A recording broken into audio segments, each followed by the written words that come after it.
ഈ കാണുന്ന വയലൻസ് എന്താണിത്? ഇങ്ങനെയാണോ? അതായത് ആളുകൾക്ക് ഇപ്പം നേരത്തെ അജിൻ സോറിൽ എപ്പോൾ വേണം എവിടെ നിന്ന് വേണം കയറി പ്രയാഗരാജിലേക്ക് പോകാം. ബീഹാറിൽ നിന്ന് കാണുന്നത് ആളുകൾക്ക് കയറാൻ സ്ഥലമില്ല, ട്രെയിൻ ക്ലോസ് ചെയ്തു. AC കമ്പാർട്ട്മെൻറ്റിൽ നിങ്ങൾക്ക് ബുക്ക് ചെയ്താലേ കയറാൻ പറ്റുള്ളൂ.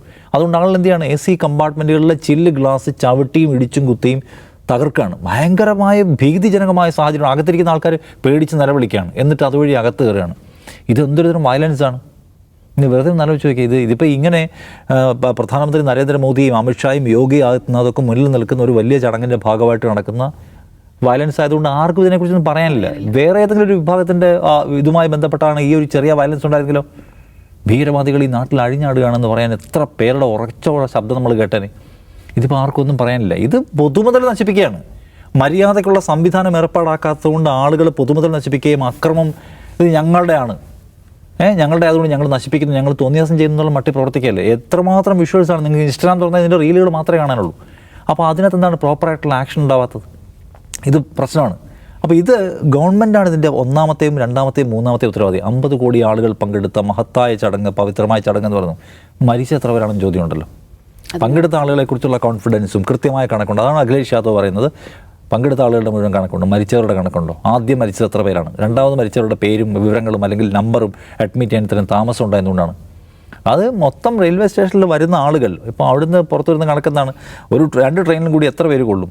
അതിലും മൊത്തം 3000 ടിക്കറ്റ് മണിക്കൂർ കൊണ്ട് വിറ്റ് വീഴുന്നു. അതെങ്ങനെയാണ് കൊടുക്കാൻ പറ്റും?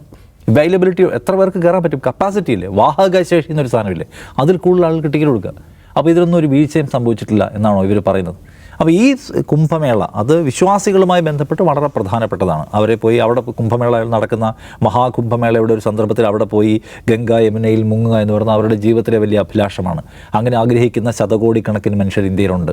അവരോട് ഈ ഭരണകൂടം നീതി ചെയ്തോ എന്ന് ചോദിച്ചാൽ അവർക്ക് ആവശ്യമുള്ള സംവിധാനങ്ങൾ പ്രൊവൈഡ് ചെയ്യുന്നതിൽ, അവർക്ക് ആവശ്യമുള്ള മെഡിക്കൽ സപ്പോർട്ട് പ്രൊവൈഡ് ചെയ്യുന്നതിൽ, അവർക്ക് ആവശ്യമുള്ള ശുചിത്വമുള്ള അന്തരീക്ഷം പ്രൊവൈഡ് ചെയ്യുന്നതിൽ, അവർക്ക് ആവശ്യമുള്ള എന്താ പറയുക യാത്രാ സംവിധാനങ്ങൾ പ്രൊവൈഡ് ചെയ്യുന്നതിൽ, അവർക്ക് ആവശ്യമുള്ള ഭക്ഷണവും മറ്റ് സംഗതികളും പ്രൊവൈഡ് ചെയ്യുന്നതിൽ സമ്പൂർണ്ണമായും പരാജയപ്പെട്ടു. അതിൻ്റെ ദുരന്തമാണ് നമ്മൾ ഈ കാണുന്നത്. പക്ഷേ ഒരു കാര്യമുണ്ട്, ഇന്ത്യയിൽ എവിടെയും മഹാകുംഭമേളയിൽ ഇത്രയും കുഴപ്പങ്ങളുണ്ട്, അതിൻ്റെ ഭാഗമായി, അതിൻ്റെ ഓർഗനൈസിങ്ങിൻ്റെ ഭാഗമായി ഇത്രയും കുഴപ്പങ്ങൾ നടക്കുന്നുണ്ടെന്ന് ആരും പറയുന്നില്ല.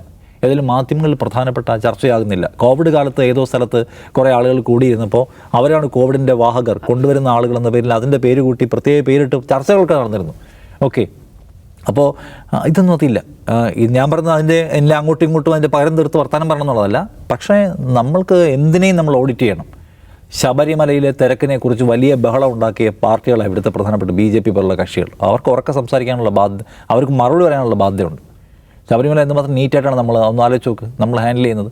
അതുപോലും കുഴപ്പമാണെന്നും ശബരിമലയെ തകർക്കാൻ ശ്രമിക്കുകയാണെന്നും പറഞ്ഞു നടക്കുന്ന ആൾക്കാർ ഇതെന്തുകൊണ്ട് പ്രോപ്പറായിട്ട് നരേന്ദ്രമോദിക്കും യോഗി ആദിത്യനാഥിനും ഓർഗനൈസ് ചെയ്യാൻ കഴിയുന്നില്ല എന്ന ചോദ്യത്തിന് ഉത്തരം പറയട്ടെ. പാവപ്പെട്ട മനുഷ്യരോട്, അവർക്കുണ്ടാകാൻ ഇനിയും പോകുന്ന രോഗത്തിൽ സാധ്യതകളെക്കുറിച്ച്, അവിടെ തിക്കിലും തിരക്കപ്പെട്ട് മരിച്ചുപോയ മനുഷ്യരോട്, അഭിമാനം നഷ്ടപ്പെട്ടവരോട് ഉത്തരം പറയണ്ടേ?